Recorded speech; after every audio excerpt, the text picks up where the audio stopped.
Әрбір адам туысым, досым жұрағат. Әрбір сабақ үйрену, ұғу ұлағат. Әрбір ісің тірлік, тірек, адамдық. Әрбір сөзің шындық, бірлік, адалдық. Сәлеметсіздер ме балалар? Бүгін қазақ әдебиеті сабағы. Сабағымыздың тақырыбы жаман мен меңді бейнесі. Осы сабақта қол жеткізетін оқу мақсаты. Әдеби туындыдағы кейіпкердің типтерін тек тұрғысынан сипаттау. Бағалау критерийі. Шығармадағы кейіпкерлерді тек тұрғысынан сипаттай алады. Төмендегі сұрақтарға жауап берейік. Біз қандай ертегімен танысқан едік? Шығарманың басты кейіпкерлері кім еді? Тұрса, қаланың ортасында түгілі 6 қанат ақбоз үй тұр екен. Төңірегінде қаптаған кісі үйге кіруге кезек күтеді. Жаман қайтадан үйге кіріп ханнан: "Бұл не жиын?" деп сұрайды. Хан сонда: "Қалада қара болса да байлығы менімен қатар Уалыбай дейтін бай бар. Сол Уалыбайдың Меңді дейтін қызы 15 жастан күйеу таңдап, өзімнен ақыл артық кісіге тиемдеп 20 жылдай отырды. Қазір 35-те. Бұған дейін ешкім онан артып, оған күйеу бола алған жоқ. Бәрі де барып қызға жауап қайтара алмай қайтып кетеді. Ол жиын қызды жеңіп аламыз деп жүрген бай мырзалардың жиыны дейді." Жаман: "Мен де барып көрсем қайтеді" деп ойлап, кешке жұрт орынға отырған соң жайлап қыздың үйіне барады. Есікті қаққан екен, бір әсем келіншек шығып: "Нендей жұмыспен келдіңіз?" деп сұрайды. "Менің жұмысым сенде емес, қызда бар, қызға айт" дейді жаман. Келіншек күліп қызға барып: "Бикеш-ау, күйеу таңдайым деп сенде жұртты басындырып болдың-ау. Адам көргісіз бір жаман кісі, сенде жұмысым бар" дейді. "Сенен ол дәметіп келген білем" деп қалжыңдайды.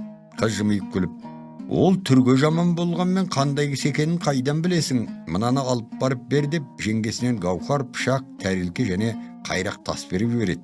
Жеңгесі ол заттарды апарып берген соң жаман қолын алып қарап тұрады да: "Бар, мұның құралын әкел" дейді.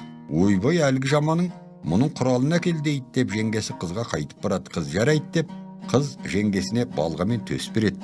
Жаман балға мен төсті алған соң қайрақты төске қойып, балға мен ортасынан бөледі, тәрелкені уатады, пышақты жетесінен сындырады, гауһар тасты қақ жарады. "Мә, бикешке алып бар" деп келіншектің қолына береді. Сынған заттарды көрген соң қыз ұшып тұра келіп: "Сол адам шайтан болмай адам болса, менің тап баратын кісім, шақыр мұнда" дейді. Жеңгесі не дерін білмей жаманды шақырып келеді. Қыз оны құрметтеп қарсы алады. Бұрында талай бай балалары, хан балалары келеді екен. Бәріне де қыз манағы заттарды береді екен. Бәрі де: "Менің үйімде пышағым жоқ па? Болмаса қазынамда гауһар тасым жоқ па? Я тіпті қайрақта болмай жүрмін бе?" деп ашуланып қайтып кетеді екен. Тап сол күні қыздың ағалары ақылдасып: "Бұл қалай болды? Осы қыз 35-ке келді. Күйеу таңдап әлі біреуге тиген жоқ. Сірә оның басқа бір сүйгені бар шығар. Ондай адам болса ұстап алсын" деп қарауыл қойыпты. Таң атқан соң жаман қыздың үйінен шығып кетіп бара жатса, қарауылдар оны ұстап байдың балаларының қолдарына апарып береді. Бай балалары жаманды дірдектетіп ханға апарып: "Мына уәзірді ұстап алдық, бізді келмей жатып басынды" дейді. Хан жаманды оңаша алып сұрайды: "Қыздың үйіне бардың ба?" "Жоқ." "Мұнылар ұстап алдық" дейді ғой. "Олар өтірік айтып бәле жауып жүр. Мен даладан ұстап алдық." "Хан, мен сенің ақылыңды сыйлап, астымдағы тағымды да беріп едім. Тақты өзің алмаған соң ең жақын уәзірім қылып едім. Уалы маған олардан қымбат емес, шыныңды айт. Қызды алып берем" десе де жаман шынын айтпайды. Хан ашуланып жендеттерге жаманды дарға суға әмір қылады. Жендеттер хан бұйырған соң жаманды дарға апарып, мойнына тұзақ салып, дардың жібін тартып жоғары көтерді. Жаман иманын айтып қырылдап, енді дем бітуге айналғанда көпті жарып, ақ боз атты, ақ киімді, бетіне перде жапқан бір кісі келіп, қылышпен дардың жібін кесіп жібереді. Сұлап жатқан жаманның көкірегіне қылышын көлденең тастап жайына кетеді. Жаман біраз қырылдап жатып, есін жиған соң жендеттер тағы да дарға тартайын деп ыңғайланғанда: "Мені енді ханға апарыңдар" деп өтінеді. Жендеттер ханға жаманды қайтып алып келген соң хан: Бұл кезге дейін неге өлтірмедіңдер, менің бұйрығымды екетесіңдер ме деп ақырат. Жендеттер болған оқиғаны айтып, ас десе әлде де дарғасуға әзір екенін білдіреді. Енді хан Жаманға: «Маған барам деп неге айттың? Әлде манаға айтпаған шыныңды айтайын деп келдің бе?» дейді. «Иә, тақсыр, шынымды айтайын деп келдім» дейді Жаман. «Онда Уалыбайдың қызының үйіне барғаның рас па еді?» «Рас еді». «Алам деп уәде беріп пе едің?» «Беріп едім». «Ендеше мана неге айтпадың?» «Тақсыр, мана айтпаған себебі мен барып Уалыбайдың қызына сырттан хабарласқанда ол маған бір тәрелке, бір қайрақ, бір пышақ, бір гауһар тас беріп жіберді. Ол қайрақтай болып езілгенше, тәрелкедей болып уатылғанша, пышақтай болып басы кесілгенше сыр айтпайтын кісі мына гауһар тастай жарып мен алады деген еді. Сол сырда пышақтай болып басым кесілгенше айтпаспын деп пышақты жетесінен сындырып, қайрақтай езілгенше деп қайрақты уатып, тәрелкедей уатылғанша деп тәрелкені қиратып, гауһар тастай жарып сен алам деп гауһар тасты қақ бөліп уәде беріп едім. Сол себепті мана шынымды айтпап едім. Қыздың өзі мені аяп, ақбоз атқа мініп, бетіне перде жауып келіп, дардың жібін қиып, көкірегіме көлденен қылыш тастап кеткені мен үшін кінәсіз өлме, ерлігіңді көрдім, қылыш үстінде серт жүрмейді деуші еді, антыңды қайтып ал деген еді. Өзі ұлықсат берген соң шынымды айтып отырмын деп Жаман сөзін аяқтады.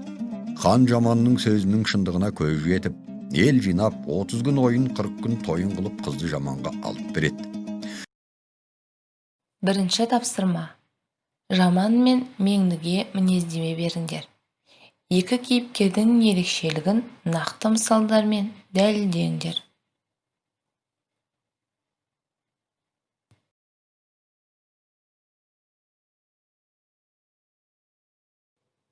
Енді балалар орнымыздан тұрып, сергіту сәтін жасап алайық.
Екінші тапсырма.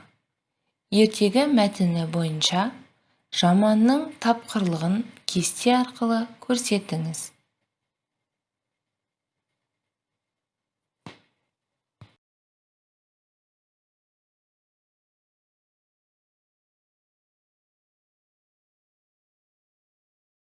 Үшінші тапсырма. Сұрақ тапсырма. Аяз би, Мадан хан өмірде болған кейіпкер ме, әлде халық армандауынан туындаған типтік бейне ме? Дерек, пікір, сұрақтар және іс-әрекеті.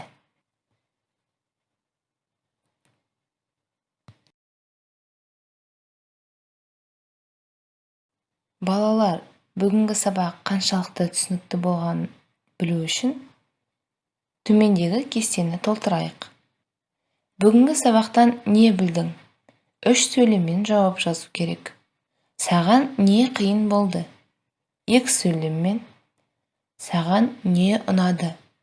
1 сөйлеммен жауап жазамыз.